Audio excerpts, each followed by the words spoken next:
Merci Balandia Osea du Congo, Toza Libaku, Toza na esenga okuta na bino lisusu lelo pona kosolola makambo eza koleka na kati ya Congo. Makambo yango nini toza komitu na biso baso toyebi makambo eza koleka na Congo eza tellement grave, tellement sérieux. Oyebo il faut biso ba Congolais toza ngo au sérieux parce que l'air est tellement grave.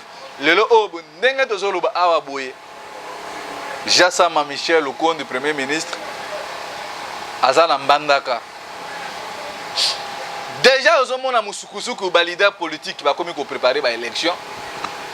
Propagande déjà bandi ko bima na CNC. Mais peuple congolais toujours na kati ya distraction. Bandeko. Lelo mboka nde na bisaki bino mboka eza en danger. Mikoleleka ki président Sénat akena kokutana na bazuzi ya cour constitutionnelle. Mikoleleka ki kuna président Assemblée nationale akenda ki kokutana na ba église catholique pour la kosola po na koluka élection esalema na lolenge o esengeli. Mais na kati ya makambo nyonso wana bandeko ba Congolais photo ye ba compromis toujours eza kozoma te pona nini parce que makambo ya seni eza kokabola classe politique.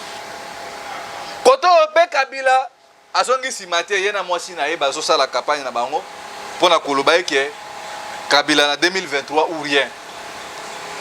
Plusieurs fois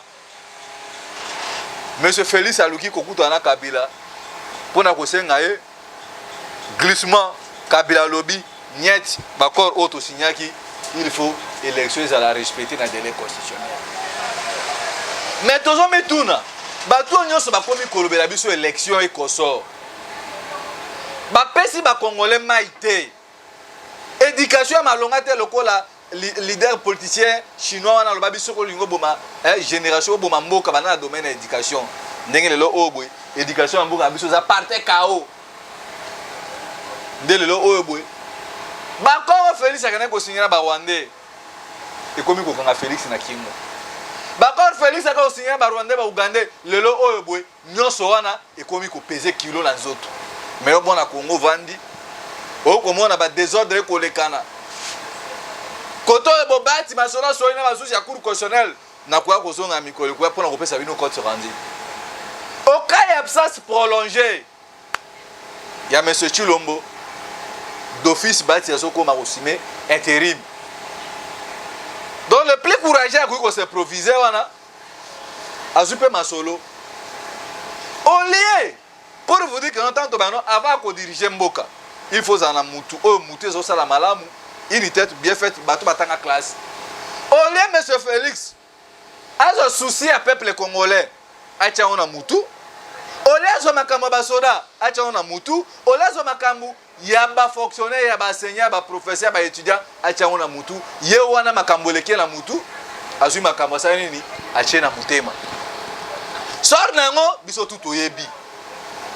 Soki Félix azoki makambu ya mboka lokola ndimaki ko imagida chaki ngona mutu soki pe entourage ezaki malamu lelo oyo boy makambu oyo tozo yoka na conditionnel ki ba opérer Félix ya mutema elinga ko mate tant tozo ba ke bota na incompétence yo zana ba problème koto ba benda yo koto ba soda ba benda yo koto ba fonctionnaire koto ba massa yo zu ba problème na otia mona kati ya mutema tala lelo oyo boy bisika ememi les traîtres de la République. Mais biso total ici bino na poisa que élection en 2023 et ça le manango te parce que ceux qui élection ça le maki ba indice serait ngaki déjà monana ba sango SNCO ba yé ba imposer ou ba ngopé cahier de charge il faut qu'on revoie nyonso à zéro donc forte probabilité net ozolo ba awa boy na minute oyo boy donc transition dialogue eza déjà plus de 70% des gens dans zela malonga so yo mona Congo par na eza na api basoda Rwandais baza na kati ya mboka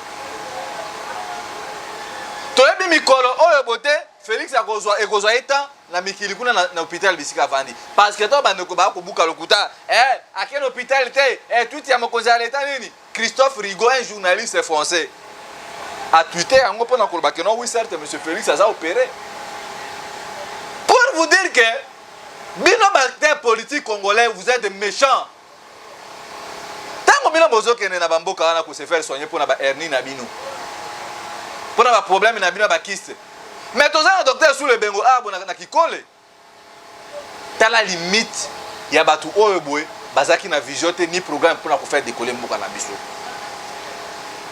Soki bino botongaki bopito ya malonga awa. Bongaki bokena ba mikili ya poto te parce que oyo botomoni eza humiliation parce que mutu aye ko se faire soigner par na bino ba belge. Na kati serment d'Hippocrate o bino ba médecin bosala. Est-ce que bojira que non soki patient pa na bino bozo ba image na bo diffuser yango bo bimisango ça c'est une insulte pour la République mobimba parce que tant ko mona chulolo to ko mona chulombo mutu aza ko représenter Congo. Jean-Marc Kabundu abeli ye wana zana na soin na Angleterre. Kamere abeli ye wana na Paris. Chilombo na Paris. Mais est-ce que Moussa na bino vraiment Moussa na bino oboyaki na ba programme na bino bokotonga ba école, bokotonga ba hôpitaux, bokotonga ba nzela. Pourquoi biloko wana bosali yango te na kati ya mboka? Pona kopesa respect na makambo oyo. Bomoni place to ko lobaka no ba leader politique congolais ba maele mukuse, maele botaou biloko aboy. Il faut comme na Congo, il faut comme na biso ba jeune oyo boy.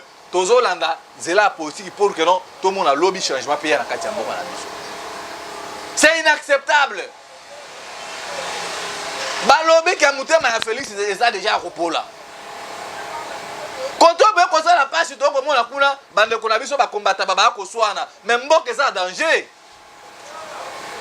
Ba bati baza parmi batu o ba signer ba ko na ba bochef à l'époque pendant qu'on soit mabele na biso ya Uvira, mabele na biso ya Fizi, pona kopesa batuti ba ima na ba Burundi bazo mabele wana, ba ko wana ezali ti lelo oyebo.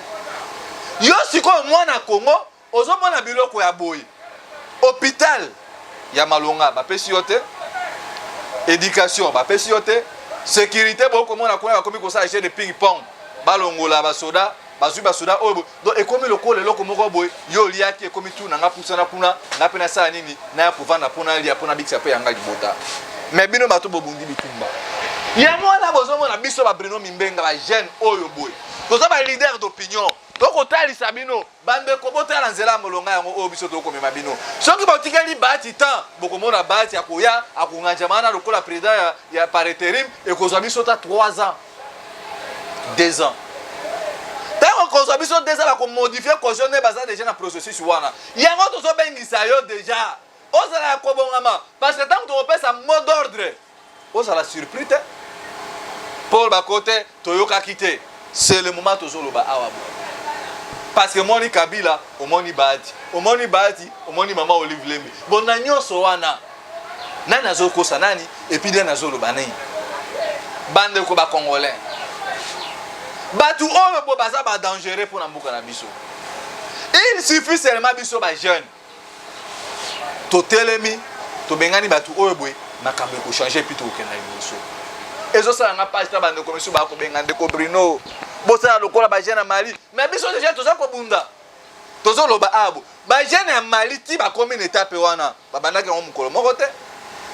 Ba jeune na Mali bazalaki soutenir na ba leader na bango. So tali na Mali. Bato homme d'affaires ba soutenir ba jeune pour que non ba koma na niveau obo ba komi lelo obo mais pas na biso ba leader ni bazo soutenir biso à part kaka mabande commission baza na conscience baza na souci ya mboka la patrie d'abord baza ko soutenir bitumba obo biso ba problème benga to ko bunda bino bolingi to sa bateau magique yoki ko sale manango mais bolobaki ono ba jeune congolais balobaka kaka basaka eloko mote mais biso ba o tozu conscience tozo bengisa bandeko to talisa ba jeune botala nzela yango oyo mboka zo kene mabe lelo oyo wana Félix asa na mbeto à l'hôpital bazo boya ko ba vérité po bazo banga que eloko moko mabe ko salema babotoli bango pouvoir na bango dozo mona baza ko manipuler ba chaîne ya télévision bandeko misusu mais le pays va très mal. Félix est 6 mois, 7 mois, une année d'absence. D'office, parce que Batou Oyobo yeba Kabila Oyobo. Si bazo kita ya koti à Félix wana ba yeba ki basala ki ba calcul donc ezaki eloko moko ba ndako déjà ko préparer depuis 2014 sur la source discrète on a joué. Ma de collaboration bazo c'est pela tozu pouvoir. Mais bazo pouvoir. Pouvoir ngo bo pesi peuple nini. On a comme on a Kabuya Kotambula kana Kasai. Mais Kasai eza Congo te. Eke ne peut kuna na ingende na bokubu imkela. Eke na mboka bayizi do bakanza na mokote. Eke na Lubumbashi. Au moins un niveau de misère au peuple congolais à traverser. Mais ah beaucoup beta qui jalelo. Toko changer constitution. Ba Moïka sanji obo. Ti bazolo ba changer constitution. Bozo kanisa ke ba changer constitution pour n'être Félix. Non, c'est faux, il faut. Parce que ba Moïka sanji ba sala ba crime ana mboka auto yebi yango. Tango bazolo ba bona mitema na bango ezapo na ko banini Kabila zonga pour que to continuer sur continuer ba magui na biso ba crime na biso to banda ko ça. Bande ko il faut boso so na bande mo biso to ko réfléchir. Tokotala makambo liboso, tokotala makambo na sima, makambo onde balobeli. Balobeli on a andrani. C'est comme ça. Mais le quoi la peuple congolais, bozo linga ko na biso te bokura na batuana. Boto la depuis Assemblée nationale ou. Ezo session ordinaire ya moi mars saison à les 15 hours. Bon comment la session boy et ko la session le quoi la session c'était. Yango wana yo mwana Congo. Telema bisika ozui. Bande ko na biso ba congolais. Bozo na émission oyo bosian du Congo partout chaîne oyo ya monene oyo bo. L'émission la bino to lobaka to so la pona makambo za ko leka na kati ya mboka. Tozo tali sabino ba makambo. Ba leader politique bozo soutenir bango. Mais ba résister le ko na biso ba Bruno Mimbenga. O toza ko bunda, toza ko tozo énergie na biso, to tie yango pona mboka pona ko servir mboka. Mais bozo linga ko soutenir bitumba o te. Ne fait c'est ta ko benga bande ko ba courage matala bosala bosala. Rien du tout à part tozo so ka ba mépris na ba menace. Ceux qui montent la moussala, la condition de la moussala avec beaucoup de risques possibles. Lobby va couper un service à année, un numéro moko, bon avis de ce service à année, parce que na Congo comment on monte sur comment service à année. Pour la moussala, biso de à risque. Mais ton lobby, Bruno Mimbenga za na mboka ka moko comment mboka au Congo. Ngaza na passeport moko ya mboka mosuda. Yango na zo munda pona mboka na ngai. Na lingi changement e na kati na mboka na ngai. To tika kwa mbie mboka bapaya. To bunda to benga na babati. Parce que au moni bati, au moni mboso, au moni baboshap, au moni bangoika sonji, ce sont les ennemis du Congo, peuple congolais, tout le monde a la nini. Bande qu'on a vu sur les dépêches bomoni, bitumba obo bunda qui pendant 37 ans de boloba. Ba komi kolia kabino. C'est le moment, ba li boye bisabino vérité parce que lelo obo. Boye ba yango ke makambo ba ko ba pona Félix, ba ko constater ça vérité en wana. Mais biso siko, il faut toteler ma biso tout jeunesse congolaise. Pour na kubarinzela. Le quoi la Félix est malade. Ndenge ba interné na hôpital na Bruxelles. C'est à nous maintenant au peuple congolais, yakobana déjà action na biso parce que biso déjà to bandaki action. Il suffit seulement boya bo emboîter biso to simbana et puis to changer makambo. To so président mosu wasika. O bokoya o komema mboka na biso ekenda liboso o komema mboka na biso akozongisa ngo na rai parce que mboka za kota mo ya désordre bato tout ba yebi yango. Ba Moïse Katumbi na ba Lutundula. Et ça, la distraction, tout le monde le sait. Mais les autres missions, ils très bien. Les autres, ils koloba, pour la nini, pour la terrain, ils sont mesquins. Mais ils sont tous à côté de Sabino. Le lobo monaki. Olive le makenaki na Kalemi. Stade ya Kalemi meke. Ako bondela bandeko. Mobali na ngaza mutu atosaka maloba. Soki apesi yo promesse a respecter kango. Mais promesse ni off Kabila pesa biso a et puis a respecter kango. À part ko buma batu. Ba enlèvement na ba aner. Ti bozo mona banani o général o soki John Numbi. Aza na Russie a. John Numbi aza na mission na Russie pour que na ko s'approvisionner ba munitions. Donc Batouana tant bakozonga les tous avec beaucoup de force. Ce qui va moi dire que non c'est là automeke simité. Il y a moi batindi John Numbi. Yo kene na Russie pour que na kosomba koluka ba usine fabrique à Minduki. Potom ba koya Kongola ko meka boy. Ko éliminer bango. Yango tozo bengisa bandeko. Biso toza ba sentinelle ya mboka. Toko tali sabino danger omboka za nango. Dans la minute omboka za côté patepa. Et ça la autorité militaire, et ça la autorité policière. Ba yebi ke mboka za mabe. Ceux qui barate coup ya bati, ce sont les Rwandais qui viendront récupérer le pouvoir. Yombo na Congo za na distraction ba Castel na ba Tembo na ba Koi na ba bar o kulangwa o ko ebate nini ko komela biso lobi. Mission batuti baza na ngo ya ngwana. Ba ko imposer biso un dirigeant rwandais na kati ya mboka. Oh boy, Kagame so lobi ne sara bo asali c'est ça mission ya batu wana. yango tozo bengisa bino bandeko na biso. Certes tozo tia na conditionnel parce que je ne crois pas que Christophe Rigaud a eu se tromper un journaliste et aura le col. Félix aza malade. Mission na bango ezali lokola Félix aza malade, bazwa bat, soki bat ya kozala courage te, bazwa tout Rwanda, batie wana na mutu ya mboka pona koya kokonza Congo. Donc Congo zongi lisusu na kati ya colonisation plus que même ndeto zaki liboso. Yango bozo mona bazo meka, bazo ko embrouiller, to meka côté la constitution, to meka côté ko voter président suffrage indirect. Eza mission oyo boy ba Rwanda ba pesi mutu na mutu. Mbata yo ko jouer rôle oyo boy. Au district ba on a côté modification constitution, yombo ikasonji, yombo soko benga ba sangwa senko, yombo nani boy. C'est ça, mais bozo na molili miso ça ko kanga mabozo mona te peuple congolais. Bandeko. Na ko lo bana pasi na mutema. Batu obo basali calcul na bango depuis 2014 pona nini kota la lolenge nini bakozongisa batu na bango ba Rwanda na kati ya moto ya mboka. Bota la bisika tu batu na bazo tambola bazo sopa bambongo ba opesa. Biso pe obo. Soki tozaki batu alokoso ya mboka. Soki souci ya mboka ezalaki te, tongaki tolanda pe bandeko wana ba misu bazo tambola ba mituka basombe mapam. Mais j'ai dit niet. Tozo bunda pona mboka na biso plus question le Congo et kozala ba Congolais, il faut ba na mboka bazo mboka na bango, ba diriger yango ko benga na ba Rwanda na kati ya mabele na biso. Parce que 28 ans, plus de 27 ans baza ko espionner Congo, donc le Congo ezana ngo état bako très faible. Bozo linga ko croire na biso te. Bozo croire na ba Rwanda, bozo croire na batu oyo boy. Ba manipuler jeunesse, ba zui ba jeune, ba kotisi bango na ba loge. Bazou ba jeune ba fermer bango na kati ya pauvreté na kati ya église ba patu wa Rwanda wana ba multiplier ba stratégie bazo ko financer ba pasteur wana pona ko lembisa ba jeune congolais moye ba bima po ba bunda pona ekolo na bango ezalite mboka moko te et mona changement na ngona ba prière ni moya ko na ba promesse ni moya ko na ba prophétie nde ba kosa na ba jeune na Congo boya bo soutenir bitumba oyo boy pour que lobby toko mana anglo bango baza ko linga ko mabiso te. Donc il faut anticiper ba marche ba activité ya grande envergure pour na ko stopper batu oko kata bango hémorragie. Bandeko tozo kene muke na suka émission. Mboka eza mabe. Ba messe no ezo sa mana butu ba Rwanda bazo kita abutu mo ba bo akolo bango. Bandeko ba ko benga ndeko brino tala awa boy. Lelo na aéroport Njil ba vieux moko Air Rwanda kitaki awa boy. Na batu ebele bisika ba membi bango to ebité. Capital est en insécurité. Na minute où Mboka est en insécurité, capital est en insécurité depuis que Félix va opérer na Motema. Tala bisika Félix a memi Mboka. Félix a trahi Mboka. Ce qui Félix a ça qui m'a camoué qui m'a longa, a zo qui m'a camoué Mboka tiango na mutu. Panyanga yo kapasi ya Motema te. Ya ona bisaki bino soro ajida akanisa ki ateki mona Nzambe po atika na bomengo. Oh ye mutu ali boso akendaki. Yango o biloko to komona na Félix. Mais le quoi za mutu toko souhaiter d'abord rétablissement bisika zali.